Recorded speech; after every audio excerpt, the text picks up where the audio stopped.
Muraho neza bavandimwe, abakunzi ba siporo, cyane cyane mwe mukunda rugby ya hano iwacu mu Rwanda ndetse n'ahandi ku isi yose. Uyu munsi ndashaka kuganira namwe ku gitekerezo gikomeye nagize muri iyi minsi maze ntagaragara kuri uru rubuga rwacu. Uhawe ikaze, wowe udukurikirana, wowe udukundira ibyo dukora.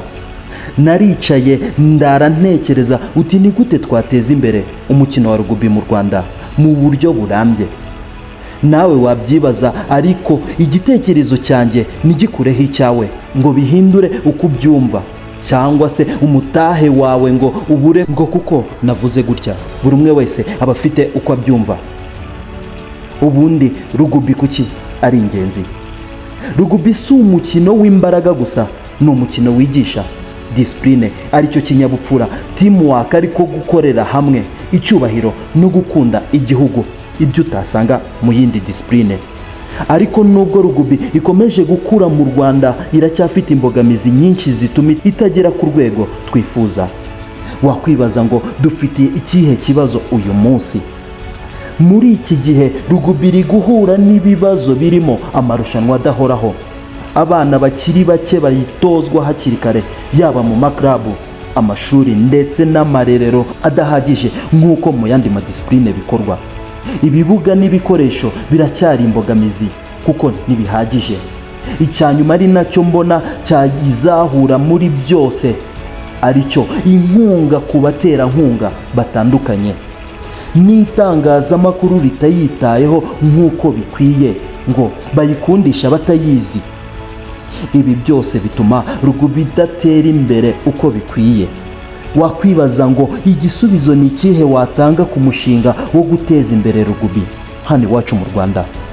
Nanjye nagusubiza ngo niyo mpamvu ndaha nyuma yo gutegura proposal yo guteza imbere rugby mu Rwanda mu gihe kingana n'imyaka 3 kugeza kuri 5.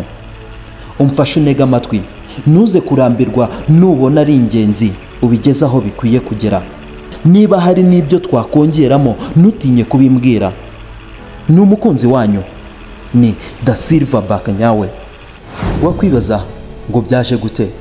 Nk'umukunzi, umukinnyi, naricaye nibaza icyakorwa, mbona nibi hari icyo byatanga. Ubundi uyu mushinga ni bwoko ki? Tega amatwi ubundi tujyane muri uyu mushinga. Incamake y'uyu mushinga. Iyi proposal igamije gusaba ubufatanye n'inkunga yo guteza imbere umukino wa rugby mu Rwanda mu gihe kingana n'imyaka 3 kugeza kuri 5.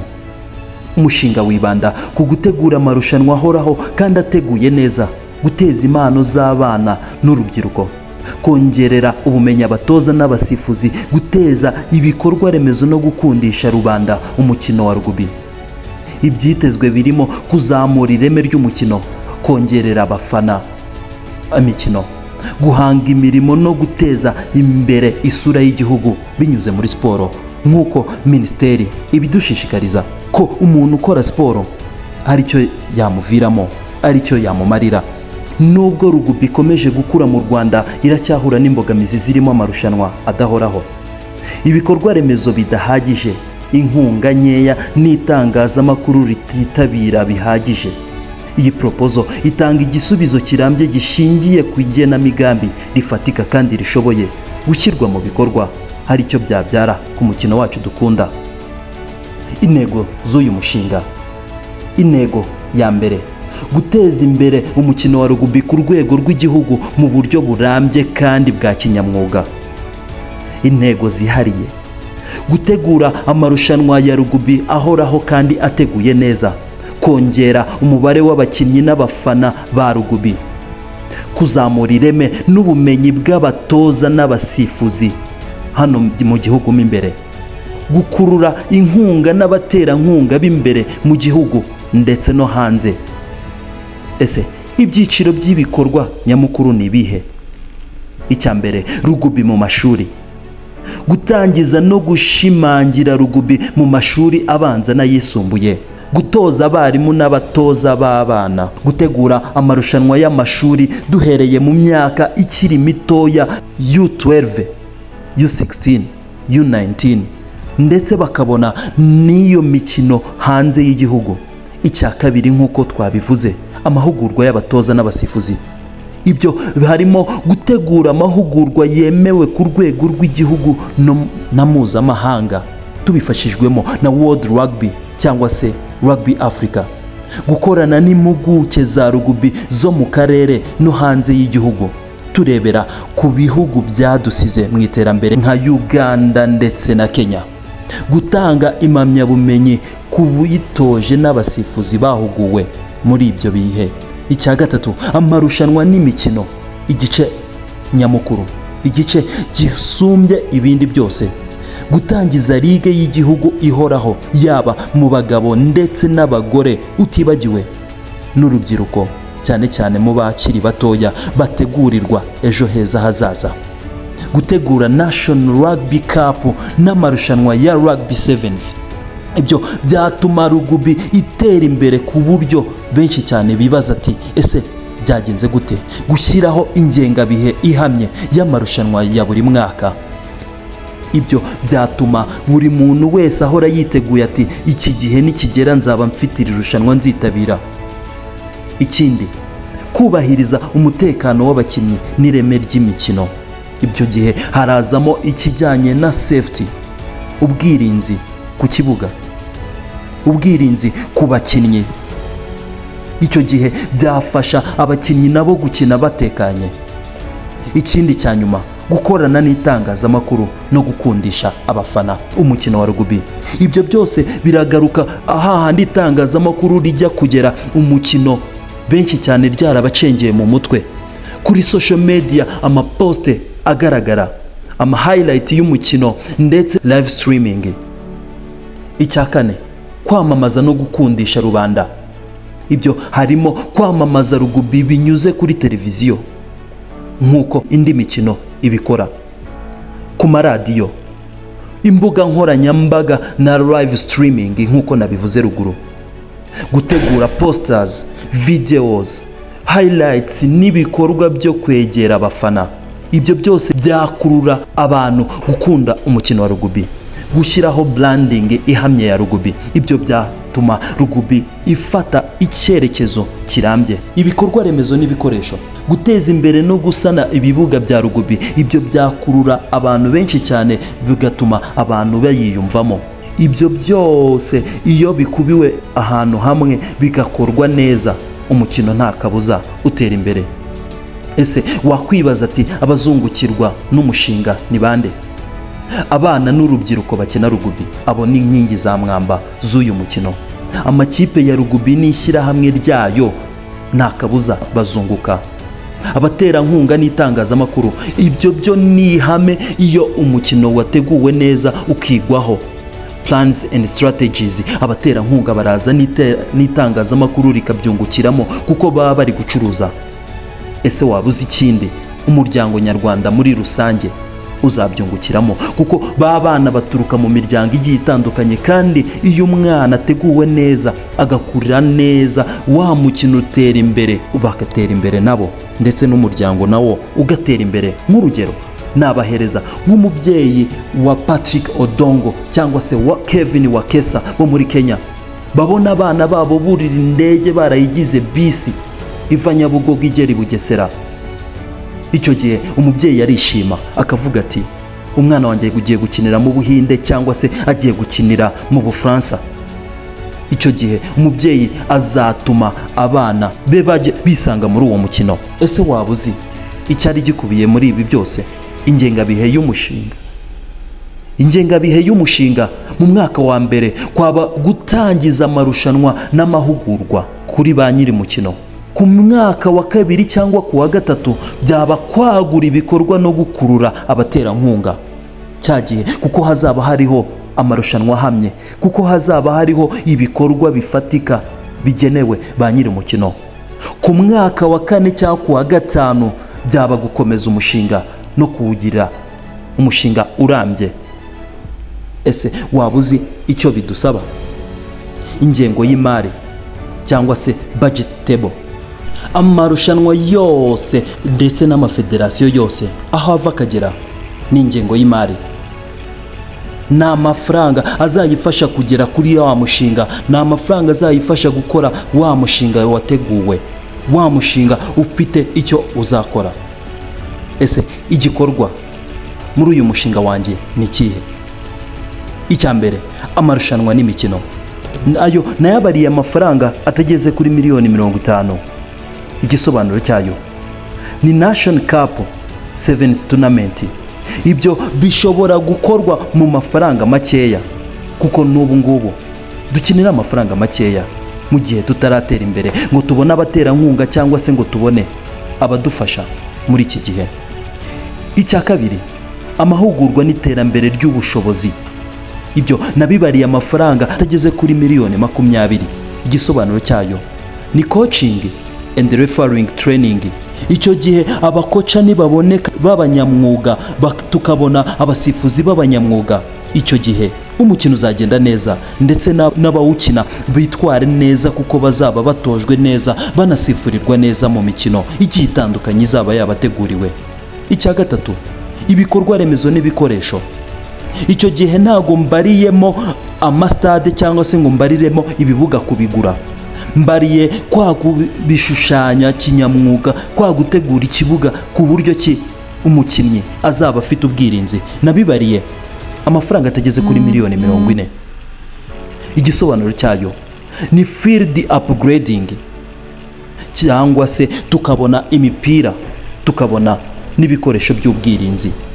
Icyo gihe umukinnyi azakina ari safe, umukinnyi azaba afite ahantu akinira hatekanye. Icya kane, kwamamaza n'itangazamakuru. Icyo gihe iyo umukino ushaka gutera imbere nta handi bihera usibye mu itangazamakuru, usibye mu bimenyekanisha uwo mukino binyuze ahantu hose hagiye hatandukanye. Ibyo nabibariye miliyoni zitarenga 15. Izo miliyoni 15 ziri muri media, posters na streaming. Iyo umukino cyangwa se ikintu cyose cyamamajwe kirakundwa kandi gitera imbere ku buryo bworoshye, kuko urubyiruko rw'iki gihe rwose rwisanga kuri telefone, rwisanga kuri televiziyo rureba ikigezweho. Mu gihe rero umukino waba umurikwa bigiye bitandukanye ku mateleviziyo cyangwa se ahandi hantu, nta kabuza watera imbere. Ibyo byose igiteranyo cy'ayo mafaranga naje gusanga kidashobora kurenga miliyoni 125. Zishobora no kwiyongera bitewe n'ingengabihe cyangwa se plans and strategy ziriho. Nawe ubaye ubyumva urumva ko atari amafaranga ashobora kuba menshi, ariko ashobora gutangizwa umukino ukaba wazahuka, ukaba watera imbere mu buryo butandukanye. Ati yaboneka gute? Yaboneka muri ya ngengabihe y'umushinga twavuze ruguru aha, aho umwaka wa mbere kwaba gutangiza amarushanwa n'amahugurwa kuri ba nyiri umukino, ku myaka ya kabiri n'iya gatatu kwagura ibikorwa no gukurura abaterankunga. Niho amafaranga ashobora kuboneka. Mu gihe nta bikorwa cyangwa se nta kindi, ntago wabona icyo umuterankunga agenderaho aguha ayo mafaranga. Niho rushingiye. Reka tugera ahandi. Isuzuma n'imicungire y'umushinga. Isuzuma n'imicungire y'umushinga iratwerekeza ku isuzuma rya buri gihe, rya buri gihembwe. Iyo buri gihembwe hakozwe isuzuma, umushinga uroroha gutanga raporo ku bafatanyabikorwa. Ni cyagiye buri kintu cyose cyakozwe gitangirwa raporo, kuko kiba kigomba gusuzumirwa hamwe uko cyagenze, niba ari neza cyangwa se ari nabi, ubundi kigafatirwa ingamba. Ikindi, gucunga umutungo mu mucyo n'ubunyamwuga. Icyo gihe bifasha ba bantu b'abanyamuryango kubona yuko ari indashyikirwa abacunze uwo mutungo. Ndavuga yaba internal audit ndetse na external audit bigakorwa neza kandi ku gihe. Icyo gihe nta kabuza abaterankunga babona yuko abo bantu babirimo ari inyangamugayo. Ku musozo ni icyifuzo, turabasaba ubufatanye n'inkunga kugira ngo uyu mushinga ushyirwe mu bikorwa, bityo Rugubi ibe umukino ukomeye, uhamye kandi ugirire akamaro igihugu n'urubyiruko ruyigaragaramo, kuko nta kindi twakora usibye kubinyuza ku social media, kubinyuza ahantu nk'aha ngaha. Ese waba uzi inyungu ku baterankunga icyo bizabaviramo? Namwe baterankunga kugaragara ku bikorwa byose bya Rugby, icyo gihe bizabafasha kwagura kampani zanyu n'abafatanyabikorwa bandi bakaboneraho kubagana, abafana bakabagana ku buryo bworoshye, guhabwa coverage mu itangazamakuru no ku mbuga nkoranyambaga, kuko icyo gihe muzaba muri kugaragara, kwitabira amarushanwa n'ibikorwa by'abafana, icyo gihe bizabafasha kwinjiza, gukorana n'umukino ufite indangagaciro nziza, teamwork, discipline, excellence. Ibyo byose bakiyongeraho no gukunda igihugu. Iyo ubaye umuterankunga, ibyo byose ubona ko umukino wacu watera imbere. Icyo nabasaba ni ukutugana, mukatwifuriza gukorana neza kandi bifite icyerekezo. Nta handi bishingira usibye mu kutuyoboka no kutwifuriza yuko twaterana imbere nkamwe baterankunga. Federasiyo nkabasaba yuko byibuze muri uyu mushinga nateguye hari icyo mwakwigiraho cyangwa se ari icyo mwareberaho. Minisiteri namwe hari icyo mwadufasha mu kuzahura uyu mukino wacu, yaba mu kudutegurira imikino y'ikipe y'igihugu, kuko hashize igihe kinini tutayibona kandi birakwiye, biri mu nshingano zanyu. Murakoze. Yari Da Silverback nyawe wabateguriye uno mushinga, ino proposal. Niba hari icyo icyanyisobyemo mumbabarire, niba hari icyo mwabona cyadufasha gutera imbere nacyo mwakidufasha, ariko Rugby turayikunda, tuyikunda turi benshi. Dukeneye Rugby hamye, dukeneye Rugby ishikamye nk'indi mikino. Niba uri umufana vuga, niba uri umuyobozi fata icyemezo gikwiye nk'umuyobozi nyawe, niba uri sponsor shora. Uku si ugutanga inkunga, uku ni ugushora mu rubyiruko, gushora muri branding, gushora mu gihugu. Kandi bavuga yuko washoye mu rubyiruko adahomba. Rugby mu Rwanda nishobora gutegereza, nitwe twayubaka. Izi si inzozi, izi ni inshingano. We love Rugby.